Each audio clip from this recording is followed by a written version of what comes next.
abafashe, akomeze kubigisha, akomeze kugira ngo akomeze gutunganya the church at Ephesus. And Timothy was a young guy, arananirwa, aza kunanirwa ndetse bamwe ntibamwumve. Efeso wari umujyi urimo ibigirwamana, cyane cyane hari ikigirwamana cyitwaga Diana. Hari abantu n'ibigirwamana cyane. Now urumva ko kujya rero mu bantu bafite ibigirwamana ubigisha indi mana imwe wasn't something easy.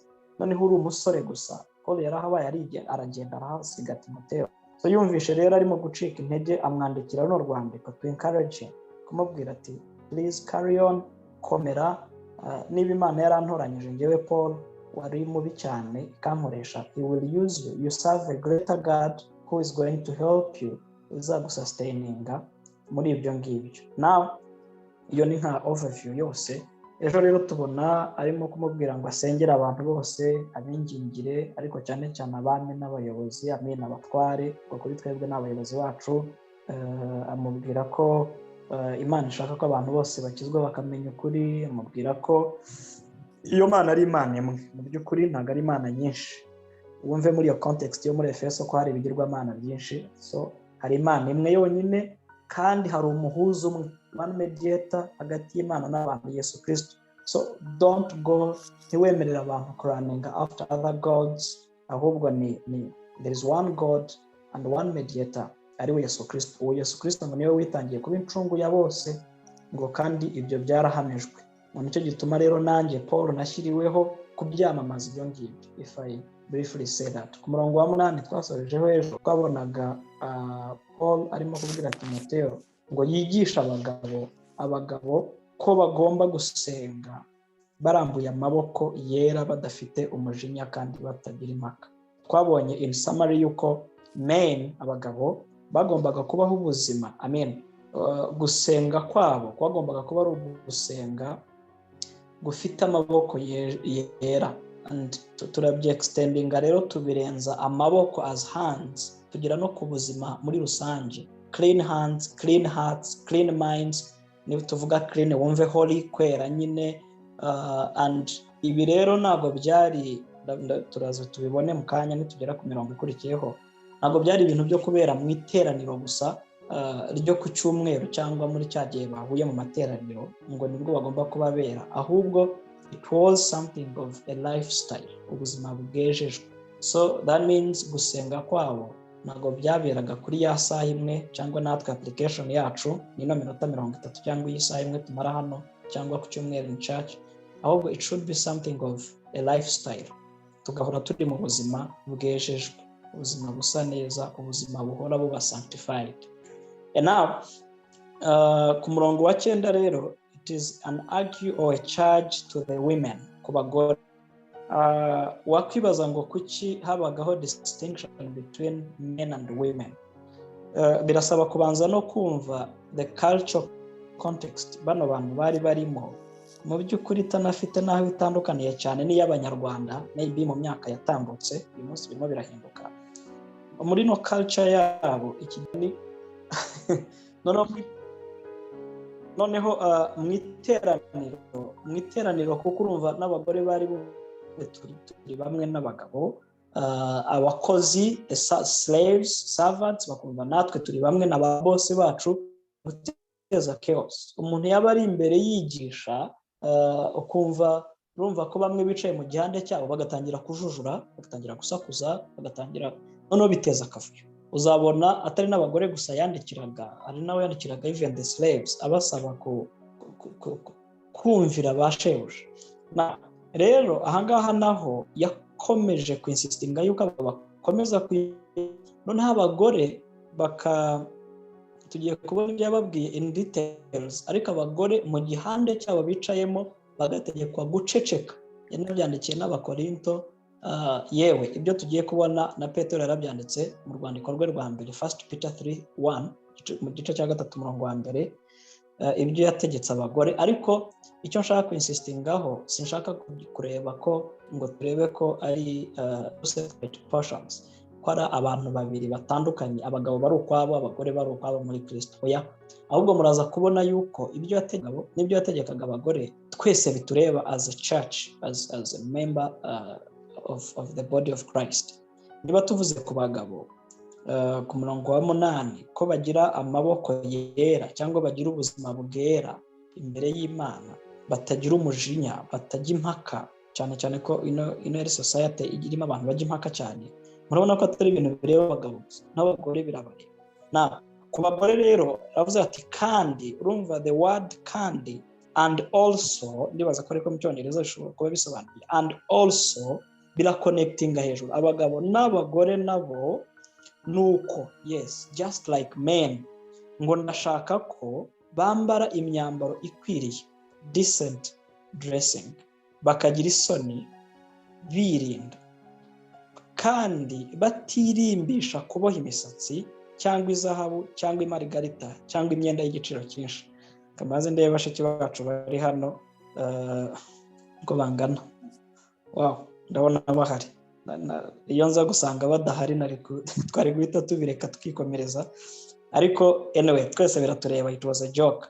Ngo ahubwo hari ibyo babujije, hari n'ibyo agiye kubategeka, ngo birimbishe imirimo y'ingeso nziza nk'uko bikwiriye abagore bavuga yuko bubaha Imana. Now hano I'm not seeing the emphasis ku kubabuza kwambara neza, ku kubabuza kuboha imisatsi, ku kubabuza kwambara necklace and so on. Ahubwo these women of this time, twibuke ko muri Efeso hari ahantu hari ikigirwamana Diana kandi cya promotingaga ubusambanyi, habaga indaya nyinshi, prostitutes benshi cyane. Noneho baza no muri church, bamwe baranahindutse abandi batarahinduka, bakagumana ya mentality of prostitution, bakaza biyambarira uko babonye in church. Noneho bo ubwabo I would try to think yuko bamwe babaga banatekereza yes, kuno kwambara birakurura abagabo, yes, ariko hari n'ababaga banabyambarira to show off, kwiyerekana kugira ngo bagaragare. And now Paul is warning them ngo bambare ibikwiriye, bambare imyambaro ikwiriye. Hano ikwiriye, it's like not ngugera kubere, ikwiriye decent dressing, bambare imyambaro ikwiriye itarangaza. Let's come to our today church. Wenda reka tuve mu muhanda aho ntitwabikontora, ariko no muri eglise natwebwe ubwacu bashiki bacu n'inshuti zacu, wari winjira muri church ubona umukobwa cyangwa umudamu waje gusenga, twivugire kuza gutera, yambaye ku buryo uvuga uti Mana yanjye, nawe ukifata ku maso ukabona ni nkaho atambaye mu by'ukuri. Uwo nguwo ni umwe nyine wambaye nabi, bigaragara ko yambaye nabi, nanze kuvuga ngo bisa nkaho atambaye. Ariko hari uwa kabiri noneho wambaye neza cyane bikabije, mutaza kuvuga ngo ndi umu extremist, wambaye neza cyane bikabije that aranarangaza n'abantu noneho ababuza no enjoyinga cyangwa gukurikira amateraniro. Buri muntu wese arimo arashaka kukebuka ngo amurebe. Hariho n'ababikabiriza nyine, n'iki gihe banatura kuri mobile money, akemera akagenda imbere akayajugunyamo yabikuje kandi yari no gutura kuri just kugira ngo bamurebe. Nago ndi mu mutima we, ariko ndimo ndarebera no kuwabikoze. Hari uwabikoze agira ngo ariyo intention ye ngo bamurebe, ariko hari n'uwabikoze ignorantly, atabizi we yumva yambaye, akanireba kumva yambaye neza, kandi koko yambaye neza. Nawe ukamubwira wow, wambaye neza cyane yuko bashiki bacu bo rwose baranabikunda ko babwirwa ko bambaye neza. Very good. Ndimo ndabwira bagenzi banjye tujye tunabibabwira. Ariko hano Paul arimo arababwira ati please pay attention, ubanze urebe niba bitari burangaza abantu. Reka dusubire muri iyo context bari barimo muri Efeso. Niba bitari burangaza abantu, niyo intention yawe yaba atarubara, ubanze utekereze, double check yourself, urebe niba bitari bubarangaza. Ese worship yawe ntiyabigiye kubera abandi intambamyi, an obstacle? So arimo arababwira rero ati aho kwita kuri ibyo ngibyo byo kwirimbisha cyane bijya no kudistracting abandi, dore nimwite kuri ibi ngibi, nimwite ku mirimo myiza, ku ngeso nziza nk'uko bibakwiriye niba muvuga ko mwubaha Imana. Yani magambo, live a life that honors God, mubeho ubuzima bwubaha Imana, imirimo yanyu, amagambo yanyu, ingeso zanyu. Murahita mubona rero ko uyu murongo wa 10 ntawe utandukaniye n'umurongo wa 8 uvuga ngo ngo bafite amaboko yera. Ufite amaboko yera aba afite ingeso nziza mu by'ukuri, literally translated. Wenda niba hagira uturebera muri Petero wa mbere 3 guhera ku murongo wa mbere, nkomeza hano hepfo mu kanya araza kuba dusomera, umugore yigane ituze aganduke rwose. Hano ndashaka kuinsistinga kugira ngo hatatuyobye uyu munsi. Yigane ituza ni ukuvuga ngo yige atuje in the congregation kandi aganduke, submit. Hano twibuke context yabo ko abagore ntibakoreraga ikintu cyose mu iteraniro, ahubwo bakurikiraga abagabo. Ndetse mu Bakorinto babandikira arababwiye ati ntihagira ugira n'ikibazo aze kukibariza mu rugo, not because ko yababuzaga kuvuga, kuko Bibiliya inatwereka hari abagore bari bafite imirimo itandukanye mu church bakoraga, ahubwo kuko byari bitangiye guteza akavuyo. Urumva umuntu wabatuwe akumva yabaye free, afite freedom, hari igihe ayabyuzinga akayikoresha nabi. Nabo rero niko bari bameze, bari bumvishe ko babatuwe bahawe uburenganzira muri Kristo, batangira kubyabyuzinga. None ati okay please usubire noneho submit mwituza mucecetse musubmiting ku bagabo. Ubwo dusubiye muri context y'Abakorinto, nimushaka no kuza kuko nanga umugore yigisha cyangwa ategeka umugabo aho agire tuze yo gutegeka. Actually nitugira amahirwe wenda tukiga kuri responsibility z'abagabo n'abagore, the same itorero ryo muri Efeso, rino torero yabwiraga ntitubitandukanye, rino torero yabwiraga Timoteyo kwigisha bino nibyo muri Efeso. None harimo kubwira kwandikira abanyefeso nk'itorero ubwaryo ku bice 5 ku murongo wa 20 ngira ngo ku murongo wa 19 20 ajya kubwira abagabo ngo mukunde abagore banyu, akabwira abagore ngo mugandukire abagabo. Umurongo ubanza ntarimo kwibuka neza ngira ngo ni wa not 19:21 ababwira ngo submit to one another, mugandukirane. So kuganduka actually ni inshingano ya twese, ni inshingano ya twese. Ariko to this context tutajya kure, twumve ko abagore nyine kubera kavuyo n'iki bari bumvishe ko babatuwe, yabategetse guceceka. Ngo atangira gutanga impamvu rero ngo banabyumve, ngo Adamu ngo kuko Adamu ari we wabanje kuremwa, nyuma hagakurikiraho Eva, ubwo arimo aragaragaza order of superiority. Ngo kandi Adamu si we wayobejwe, ahubwo umugore niwe wayobejwe rwose, ahinduka umunyabicumuro.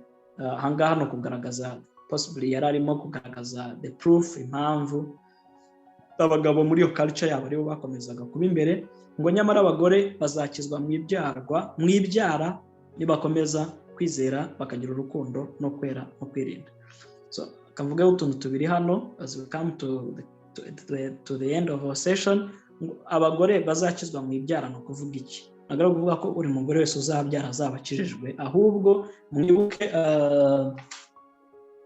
the promise Imana yatanze muri Genesis 3 igihe bari bamaze gucumura bagahanwa, Imana ikavuma inzoka igahana umugabo, none ikabwira umugore 3:15 ko ngo mu rubyaro rwe ariho hazavamo uzacungura, I mean uzamena umutwe w'inzoka. That was Christ. Turimo kuvuga rero ngo abagore nabo bazakizwa by the Messiah, mu wabyawe n'umugore ariwe Kristo nyine, niwe bavugaga ahangaha. So hano rero ni nko kongera kubabwira ati rwose aba bagore nabo nubwo tubabwiye gutya ntibumve yuko bari minimized, ntibumve yuko basubijwe inyuma, bakinagajwe. Oya, nabo bazakizwa cyangwa se barakijijwe n'uwo nguwo Mesiya.